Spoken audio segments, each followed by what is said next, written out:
29 या 30 क्वेश्चन हैं हमारे टोटल, तो नोट करेंगे एक बार, लिखें। संस्कृति एवं शिक्षा संबंधी अधिकार। संस्कृति एवं शिक्षा संबंधी अधिकार। शिक्षा संबंधी अधिकार।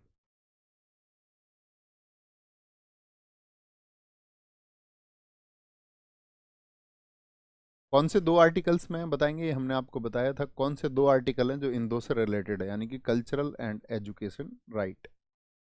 कल्चरल एंड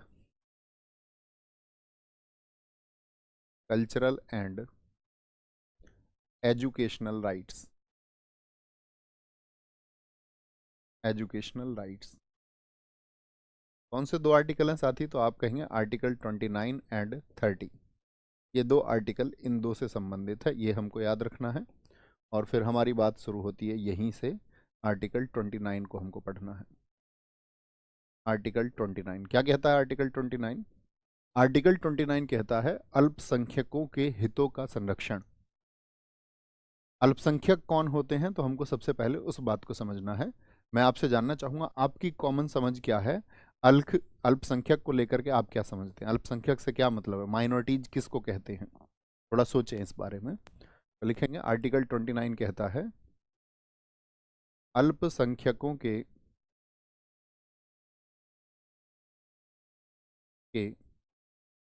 हितों का संरक्षण। हितों का संरक्षण यानी कि प्रोटेक्ट्स द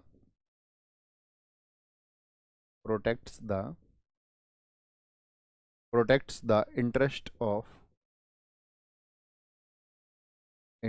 ऑफ माइनॉरिटीज। देखो, तो देखो, सबसे पहले हमको दो टर्म समझनी है, उन दोनों टर्म्स को समझना। एक टर्म तो है हमारी कौन सी? माइनॉरिटी, जिसका यहाँ पर जिक्र आया है, तो आपको पता होना चाहिए माइनॉरिटी क्या होता है। माइनॉरिटी। और एक टर्म है हमारी मेजॉरिटी। अर्थात अल्पसंख्यक और बहुसंख्यक क्या होते हैं। बड़े ध्यान से समझना ताकि कोई कंफ्यूजन ना रहे। अल्पसंख्यक और बहुसंख्यक। अल्प माने क्या होता है? अल्प माने होता है थोड़ा, और संख्यक यानी कि संख्या, यानी कि जो संख्या में क्या हो? थोड़े हो। और बहुसंख्यक का अर्थ क्या है? बहु मतलब कि ज्यादा, और संख्यक यानी कि संख्या में ज्यादा हो। तो एक तो डिफरेंस हमको शब्दों में दिखता है कि जो संख्या में कम है और जो संख्या में ज्यादा है। तो अब कैसे बोलें कि संख्या में कौन है कम और कौन है ज्यादा आपका? तो इसके लिए हमारा क्या बोलेंगे? जब हमारा अगर बात करते हैं आपका कि अल्पसंख्यक अधिनियम आया, तो अल्पसंख्यक अधिनियम में शामिल किया गया भारत की टोटल उस समय पे तो 1993 में, और फिर 2014 यानी 2014 के जब लोकसभा चुनाव होने थे, तो जैन कम्युनिटी को भी माइनॉरिटी घोषित किया गया। जैसे मेरा सीधा सा प्रश्न आप सब लोगों से ये है कि साथी मुझे बताइए, हमारे देश में किस धर्म के लोग सबसे ज़्यादा हैं? पहली बात तो ये। तो आप कहेंगे भैया आपने बताया था 2011 का जब सेंसस हुआ था, जनगणना हुई थी, तो हमारे यहाँ जो हिंदू जनसंख्या का प्रतिशत है वो 79.8% है। यानी कि 79.8 का मतलब ये हो गया ना कि सबसे ज्यादा हिंदू हो गए। साथ में मैंने बताया था मुस्लिमों का जो प्रतिशत है वह कितना है, तो आपने कहा था भैया लगभग आपका 14.2। ठीक है, तो 14.2 यानी कि वो हिंदुओं से संख्या में कम हो गए। तो एक अंतर तो ये हुआ कि जो संख्या में कम है वही क्या है? माइनॉरिटी। और जो संख्या में ज्यादा है वही क्या है? मेजोरिटी। इतना डिफरेंस क्लियर है? ठीक है। तो लेकिन अभी जब हमने जिक्र किया अधिनियम का, तो उसको नोट करना, क्या बोलेंगे? राष्ट्रीय अल्पसंख्यक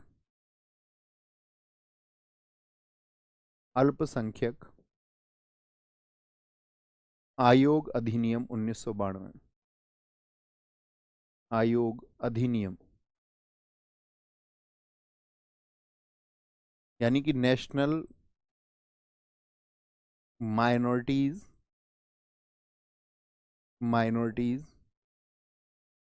कमीशन एक्ट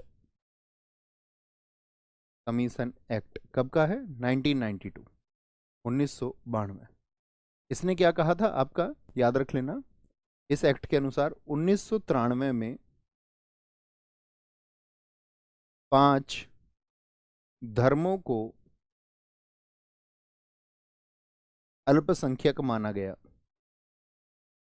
कितने धर्मों को? 5 धर्मों को अल्पसंख्यक माना गया। 5 religions are considered as minorities. और वो कौन कौन से थे आपका? एक तो मुस्लिम हो गए, मुस्लिम, सिख हो गए, सिख, ईसाई हो गए आपका, ईसाई, बौद्ध और पारसी, बौद्ध और पारसी, ये 5 समुदाय थे। ये कब आपका घोषित किए गए? 1993 में। फिर मैंने कहा कि वर्तमान में 6 हैं, तो यानी कि छठा भी जोड़ा गया कभी ना कभी। तो उस समय पे जब 2014 के लोकसभा चुनाव होने थे, तो कांग्रेस को ये लगा कि भाई अगर हम इनको माइनॉरिटी का दर्जा दे देंगे जैनों को, तो चुनाव में बहुत फायदा होगा। तो उन्होंने 2014 के इलेक्शन में जैन कम्युनिटी को भी क्या डिक्लेयर कर दिया? माइनॉरिटी डिक्लेयर कर दिया। साथ में याद रख लेना, इसमें छठा +6 करके लिखना, प्लस में जैन करके लिख लेना और ब्रैकेट में लिख देना 2014, तो आप समझ जाएंगे कि जैन समुदाय को अल्पसंख्यक 2014 में घोषित किया गया। ठीक है। अच्छा, यहां पर हमको एक बात समझनी है, ये तो बात किस आधार पर हुई? तो आप कहेंगे भैया ये तो संख्या के आधार पर हो गई, संख्या के आधार पर हो गई। ठीक है, तो यहां पर जो संख्या का आधार है ये सब क्या है? तो आप कहेंगे धर्म है। यानी कि इसको हम कह सकते हैं कि ये जो हमारे अल्पसंख्यक हुए, ये कैसे अल्पसंख्यक हुए? ये सब हुए आपका रिलीजियस माइनॉरिटीज, यानी कि आपका धार्मिक अल्पसंख्यक हो गए। तो क्या सिर्फ धर्म ही एक आधार है अल्पसंख्यक चुनने का? तो भारत में एक तो धार्मिक आधार पर होते हैं और एक होते हैं आपका भाषाई आधार पर। भाषाई आधार पर, भाषाई आधार पर कैसे होते हैं? जैसे आप समझिए, मैं एक नाम लूंगा स्टेट का, तो आपको बोलना है कि वहां पर कौन सी भाषा सबसे ज्यादा बोली जाती होगी, कौन सी लैंग्वेज। जैसे नागालैंड में कौन सी लैंग्वेज बोली जाती है सबसे ज्यादा? तो आप कहेंगे भैया नागालैंड जो है आपका, वहां पर आपका ईसाई लोग 92% है, हिंदू वहां पर 8% है। आप समझ पा रहे हैं मेरी बात में? स्टेट, अभी तो हम पूरे देश की बात कर रहे थे, अभी हम बात कर रहे हैं स्टेट की। तो नागालैंड में इंग्लिश बोली जाती है क्योंकि वहां पर ईसाई ज्यादा है, तो वहां पर तो हिंदू अल्पसंख्यक हो गए, हाँ या ना?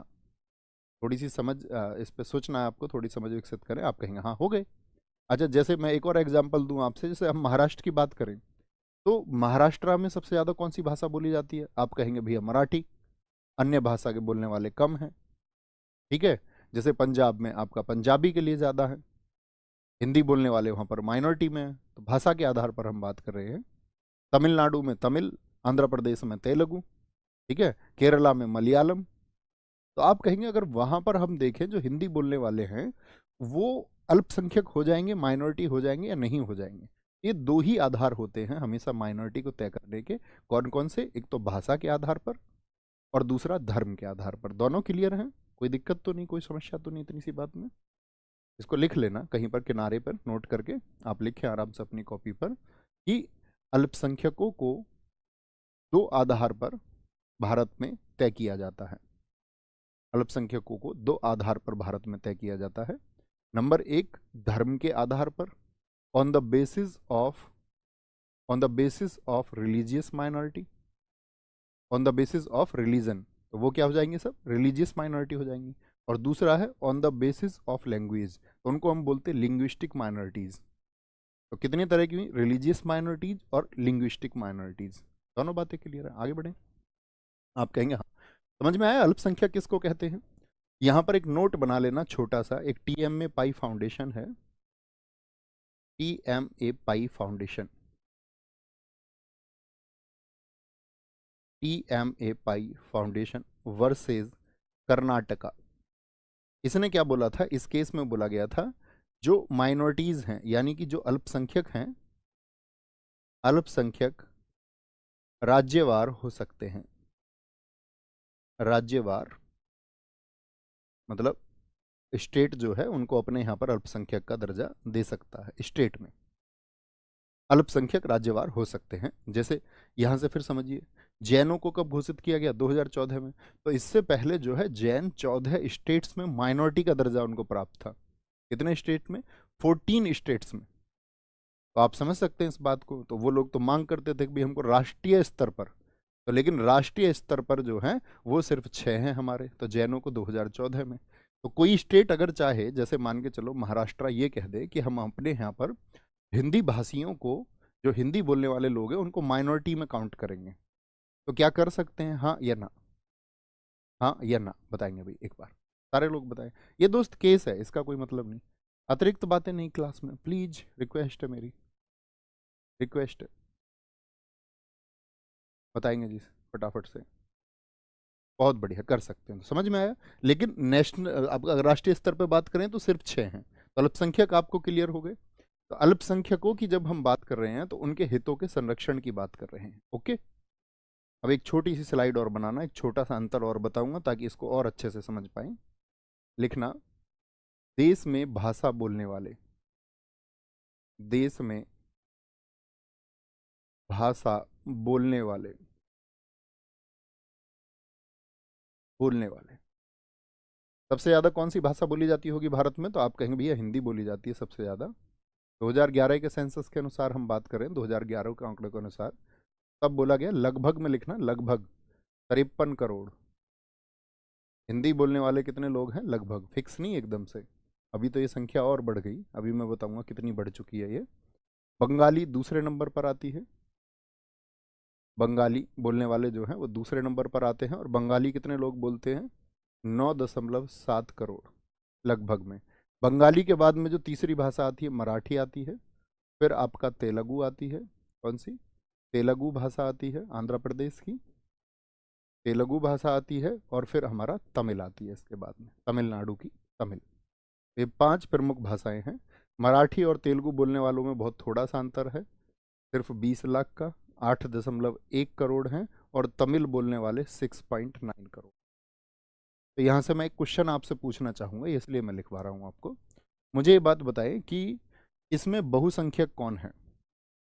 ये किस आधार पर हम बात कर रहे हैं? भाषा के आधार पर। यहाँ पर कोई हिंदू, मुसलमान, सिख, जैन की बात तो हमने की नहीं। तो आप कहेंगे भैया ये धर्म के आधार पर ना होकर के भाषा के आधार पर है, और भाषा के आधार पर बहुसंख्यक किसको चुन लेंगे? तो यहाँ पर आप कहेंगे तो ये हिंदी बोलने वाले यहाँ पर हो गए, ये मेजोरिटी में हो गए, मेजोरिटी में हो गए। ठीक है। और इन पांचों में से अभी तो इनसे कम भी होंगे, कम भी होंगे, कम भी होंगे। ऐसा भी हो सकता है कि भारत में किसी एक भाषा को जानने वाला एक ही व्यक्ति हो। क्या ये पॉसिबल है?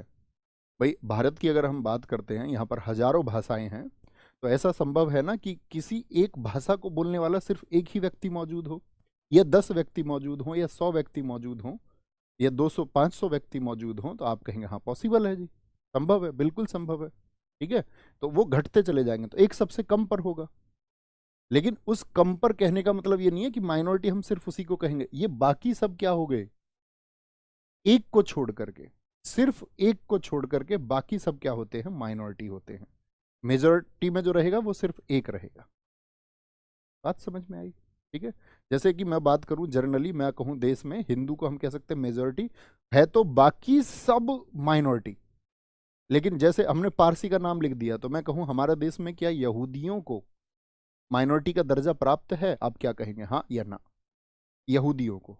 या दूसरा प्रश्न मेरा आपसे ये हो सकता है, क्या जो बहावी संप्रदाय को मानने वाले लोग हैं उनको हमारे यहाँ पर आपका माइनॉरिटी का स्टेटस मिला हुआ है? तो आप कहेंगे नहीं, माइनॉरिटी का स्टेटस सिर्फ 6 को मिला हुआ है। बात क्लियर है?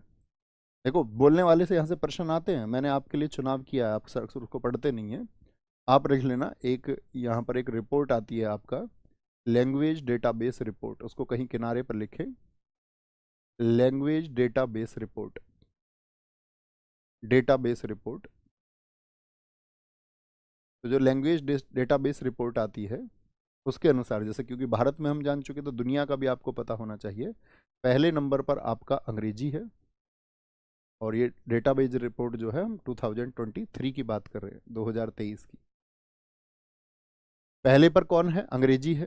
ठीक है। दूसरे पर कौन है? वो है साथी आपका मंदारिन। दो ही देशों में बोली जाती है, चीन और तिब्बत, तिब्बती क्षेत्र, चीन तिब्बती क्षेत्र में आप बोल सकते हैं, ऐसे चीनी भाषा भी इसको कहते हैं। पूछा जाता है हिंदी जो आती है पूरी दुनिया में वो कौन से नंबर पर आती